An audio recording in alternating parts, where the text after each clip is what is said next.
So for this third part of our CAM overview, we're going to start here at the end of the last video where we were thinking about that we need a new approach, because just by deciding on the displacement functions, we found that we end up with problems with our acceleration and jerk functions. So what we're going to do is start our discussion with an idea of what we need to match at our boundary conditions.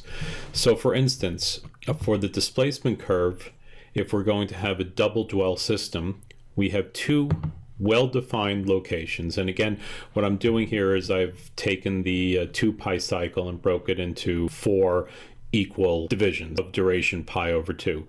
So the high dwell and low dwell are defined locations over a defined period. The dots are going to represent points that we know, and in the case of the position curve, as we've seen before, we're trying to figure out what function we can use to create the rise and create the fall that we want. Now we notice that if we're not moving, we're at a constant location in high dwell, the follower will have 0 velocity.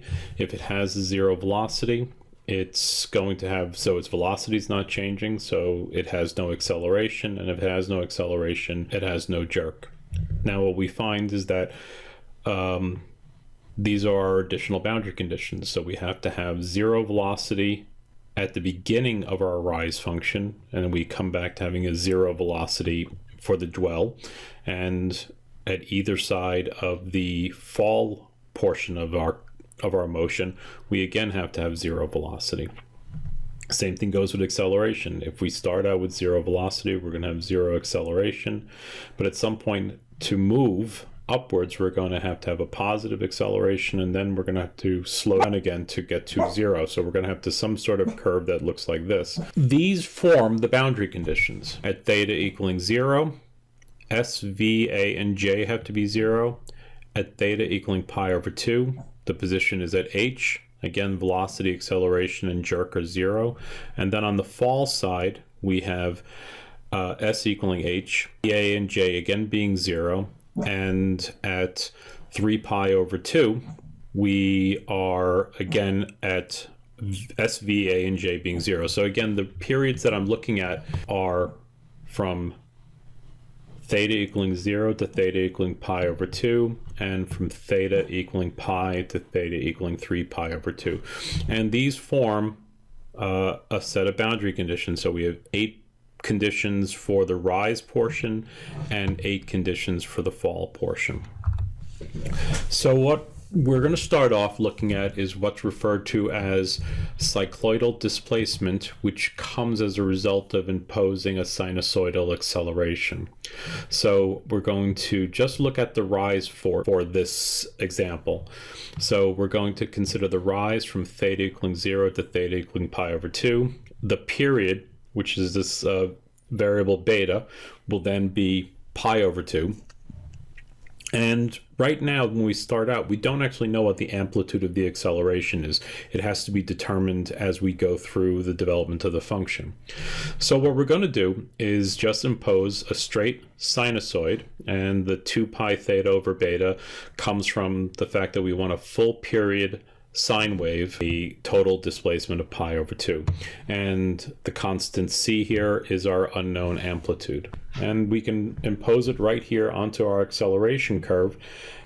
So now we take that, and if we integrate that acceleration to get our velocity, we again, of course, have a unknown constant, which is going to be our initial velocity. So we know that from our boundary conditions, we want the velocity at theta equaling 0 to equal 0. And as we work through, it gives us a value for the constant. And of course, we would get this same constant if you went and looked at the velocity at theta equaling pi over 2. So we take our value for C1, and we can put it back in, and we end up at an expression for our velocity. Again, what I'm plotting here is I'm just going to plot it with c equaling 1, just so we get the shape of the curves that we are looking at. So this becomes the shape of our velocity curve. And again, I'm showing it being imposed on the plot here. So what we see is that to have a positive going velocity, we have a positive acceleration that takes us up and down. And as we cross over, we now have to have our negative acceleration to slow our velocity back down again. So now if we integrate this again to get our displacement, we again get our second constant of integration that we have to solve for, setting s, the displacement at theta equaling 0 to 0. We find out that this constant's 0. Great.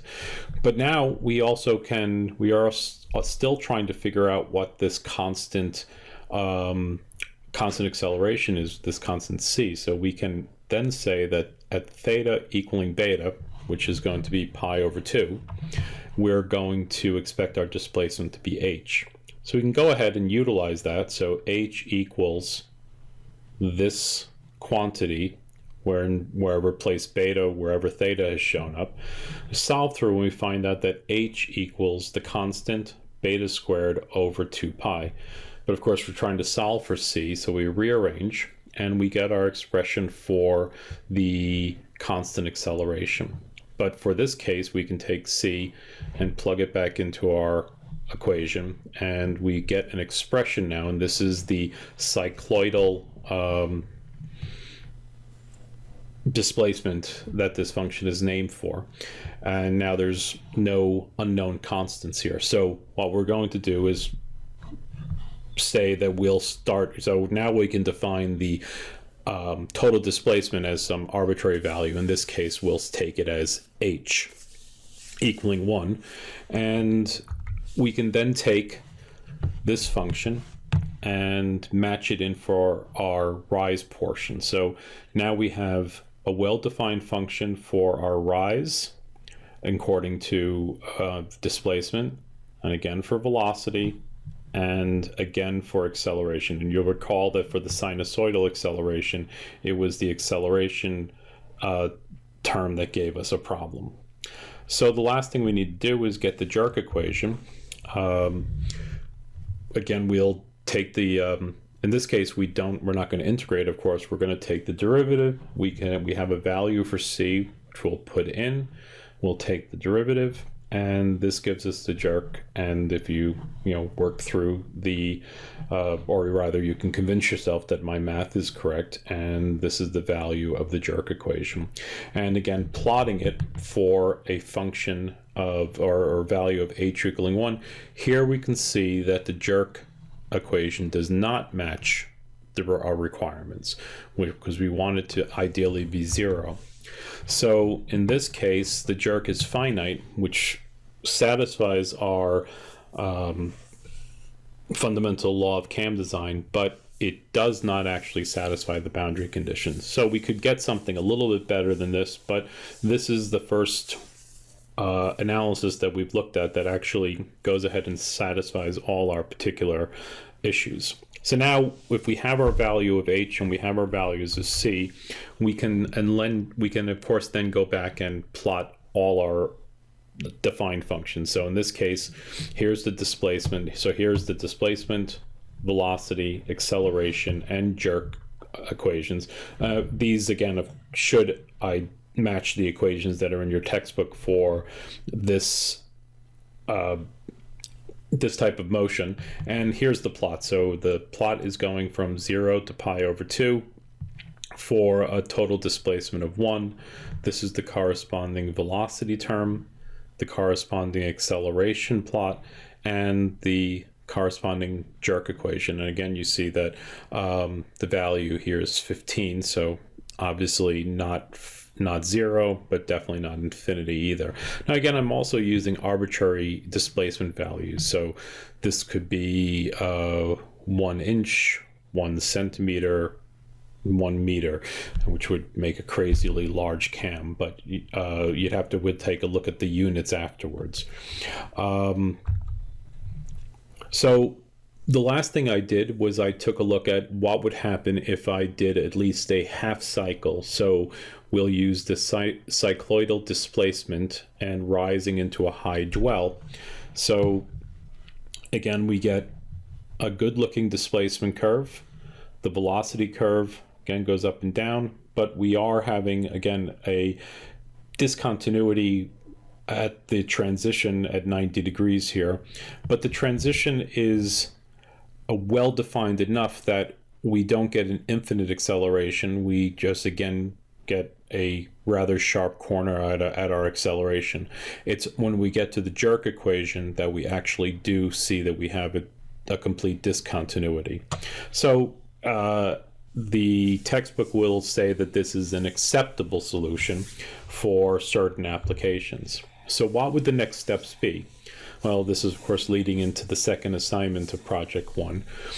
We want to investigate other acceleration functions, and since I've shown you the procedure that we used for the cycloidal displacement, we're going to basically look at any other of these functions where we specify the acceleration. Will essentially go through the same procedure, matching the boundary conditions and moving forward.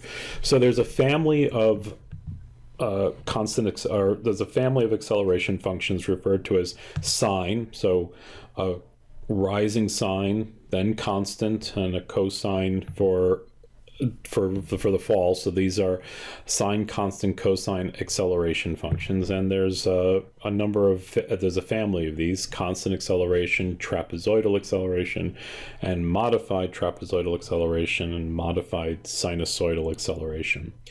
And these provide acceptable solutions for some series of cams. And then there's a whole nother class of functions that again start from an analysis of the acceleration, but they're polynomial functions. And there's two types: the 3, 4, 5 and the 4, 5, 6, 7 polynomial. So the second assignment of Project 1 is we'll design a cam, either single dwell or double dwell, and I want you to look at two different approaches. Basically, one of the SCCA functions and one of the polynomial functions. All right, so that basically catches us up to where we want to be at this point, and pretty much finishes the chapter with regards to what I want to cover in terms of cam design. We'll look at a few more things in class, and then we'll start moving on into the gear functions. And that concludes the overview of cam design.